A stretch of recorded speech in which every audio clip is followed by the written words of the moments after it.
নমস্কার বন্ধুরা, কৃষ্ণা ফুড ওয়ার্ল্ডে আপনাদের স্বাগত। আজ আবারও একটি নতুন ভিডিও নিয়ে চলে আসলাম।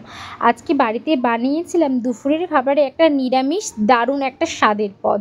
সেই পদটা হলো পোস্ত দিয়ে ডালের বড়া রসা রেসিপি। চলুন তাহলে দেখি এই পোস্ত দিয়ে ডালের বড়া রসা রেসিপিটা কিভাবে বানালাম সেটাই আপনার সাথে শেয়ার করি। প্রথমেই দেখুন, আমি মটর ডাল ভালো করে ধুয়ে পরিষ্কার করে ওভারনাইট কিন্তু ভিজিয়ে রেখেছিলাম। আর এইদিকে পোস্ত দিয়ে ডালের বড়ার যে রেসিপিটা করবে তার জন্য তো পোস্ত লাগবেই। সেই কারণে দেখুন একটা বড় বাটি নিয়ে নিয়েছি, তার মধ্যে কিন্তু আমি মেপে চায়ের যে বড় চামচগুলো হয় সেই চামচের কিন্তু 3 চামচ পোস্ত নিয়েছি। নিয়ে কিন্তু একটু জল দিয়ে ভিজিয়ে রেখেছি যেন পরবর্তীতে আমার পেস্ট করতে কোনো প্রবলেম না হয়, আর পোস্তটা যেন ভালোভাবে পেস্ট হয়ে যায়। আর এইদিকে তো ডালটাকে ভালো করে বড়া করে নিতে হবে, সে কারণে ডালটাকে ভালো করে পেস্ট করে নিতে হবে। সেক্ষেত্রে দেখুন একটা মিক্সিং জার নিয়ে নিয়েছি, তার মধ্যে আমি কিন্তু পরিমাণ মতো ডাল নিয়ে নিয়েছি, সাথে সামান্য একটু জল, 4টে কাঁচা লঙ্কা দিয়ে দিয়েছি। দিয়ে কিন্তু খুব ভালো করে একটা থিক পেস্ট বানিয়ে নেব। খুব বেশি জল দেবেন না, একদম অল্প দেবেন যেন বড়া ভাজতে অসুবিধা না হয়। এখানে কিন্তু আটা ময়দার কিছু ব্যবহার করব না, জাস্ট বড়াটা একটু নুন হলুদ দিয়ে কিন্তু ভাজতে হবে। দেখুন পেস্ট করে নিলাম। এদিকে কিন্তু একটা বাটির মধ্যে ঢেলে নিই স্বাদ অনুযায়ী নুন আর অল্প একটু হলুদ গুঁড়ো দিয়ে কিন্তু খুব ভালো করে মিক্সড করে নিচ্ছি। মিক্সড করে নেওয়ার পরে কিন্তু নর্মালি যেমন আমরা মটর ডালের বড়া বানাই সেভাবে কিন্তু এপিট ওপিট করে ভেজে নিতে হবে। আর দেখুন আমি গ্যাসে কড়াই বসিয়ে দিয়েছি, পরিমাণ মতো তেল দিয়ে দেবো। তেলটা গরম হোক। এখানে একটু বড়াটা ডুবো তেলেই ভাজা হবে, মানে যেমন নর্মালি আমরা ঘরে বড়া খাই মটর ডালে সেরকমই কিন্তু এখানে ডালের বড়াটাকে করা হবে। দেখুন তেলটা গরম হয়ে গেছে, এবার কিন্তু এক এক করে সবকটা বড়া আমি দিয়ে দিচ্ছি। বেশি বড় করিনি, ছোট ছোট করেছি, কারণ বেশি বড় করলে কিন্তু পোস্ত দিয়ে যে রসাটা বানাবো মশলাটা সেটা কিন্তু খুব ভালো ডালের মধ্যে ঢুকবে না। সেক্ষেত্রে একটু চাইবেন একটু ছোট করে যেন বড়াটা হয়, যেন তাড়াতাড়ি বড়াটা পরে যখন আমি রসাটা করব ঝোলে দিলে যেন ভালোভাবে এর মশলাটা যেন ঢুকে যায়। এবার দেখুন এক এক করে সব কিন্তু আমি দিয়ে দিচ্ছি। এবার কিন্তু এপিট ওপিট করে খুব ভালো করে ডালের বড়াটাকে ভেজে নিতে হবে।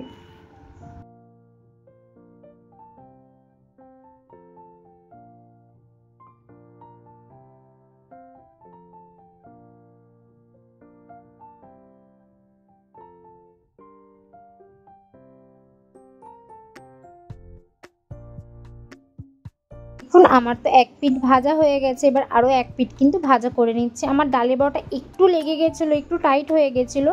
এবার কিন্তু একটু খুন্তি দিয়ে হালকা করে নাড়া দিয়েছি, তাতেই কিন্তু উঠে গেছে, অসুবিধা নেই। একটু খুন্তি দিয়ে যদি একটু ধাক্কা দেন তাহলে দেখবে উঠে যাবে একটু। এবার কিন্তু এভাবে ভালো করে এপিট ওপিট করে কিন্তু ডালের বড়াটাকে ভেজে নিতে হবে। একটু লাল করেই ভাজবেন যেন খেতে ভালো লাগে, একটু মুচমুচে হলেও কিন্তু বেটার লাগবে খেতে। সেক্ষেত্রে কিন্তু আমি একদম ভালো করে মুচমুচে করে কিন্তু ডালের বড়াগুলো ভেজে নেব। এদিকে বড়াগুলো ভাজা হোক ততক্ষণে কিন্তু আমি একটা পেস্ট বানিয়ে নিই।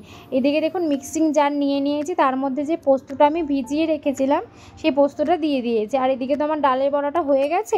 এবার এক এক করে কিন্তু ডালের বড়াগুলো আমি তুলে নিচ্ছি। একটু ডিপ করেই কিন্তু ভেজেছি, এর মধ্যে কটা আমি তুলে রাখবো শুধু খাওয়ার জন্য, আর বাদ বাকিটা কিন্তু আমি এখানে পোস্ত দিয়ে ডালের বড়া যে রসাটা সেই রসাটা করব।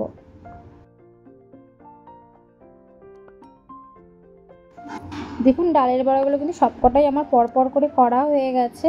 আর এদিকে শুধু পোস্ত বাটা করেছি বলে আর কিছু দিইনি, শুধু তার জন্য কিন্তু পোস্তটা দিকে বাটা করে নিয়েছিলাম সামান্য একটু জল দিয়ে। এবার বড়াগুলো তুলে নেওয়ার পরে তার সব কড়াইয়ের মধ্যে যে পরিমাণ তেল থাকবে তার মধ্যে একটা তেজপাতা, একটা কাঁচা লঙ্কা, কিছুটা কালো জিরে দিয়ে কিন্তু একটু ফোড়নটা করে নিতে হবে। তারপরে এর মধ্যে দিয়ে দিতে হবে পরিমাণ মতো জল। এখানে জল দেওয়ার কারণটা হলো যেন বড়াটা দেওয়ার পর একটু বড়াটা ফুটলে যেন বড়াটা নরম হয়ে যায় আর ভেতরটা খুব ভালোভাবে সেদ্ধ হয়ে যায়, সেই কারণে কিন্তু এখানে আমি জলটা দিয়েছি। কারণ পোস্ত দিয়ে তো বেশি ফোটানো যাবে না, তাহলে পোস্তটা ভালো হবে না, খেতেও ভালো লাগবে না, তার জন্য কিন্তু আমি একটু বেশি করে জল দিয়েছি। আর স্বাদ অনুযায়ী নুন আর সামান্য চিনিও দিয়ে দিয়েছিলাম। দিয়ে যেই জলটা খুব ভালোভাবে ফুটে গিয়েছিল তখন কিন্তু আমি ডালের বড়াগুলো সবকটা দিয়ে দিয়েছি। ডালের বড়াগুলো দিয়ে একটুখানি ফুটিয়ে, মানে 1 থেকে 2 ফুট দেবেন, দিয়ে কিন্তু এই যে পোস্তটা বেটে রাখবেন সেই পোস্তটা কিন্তু দিয়ে দিতে হবে। দেখুন আমার এটা কিন্তু ভালোভাবে ফুটে গেছে।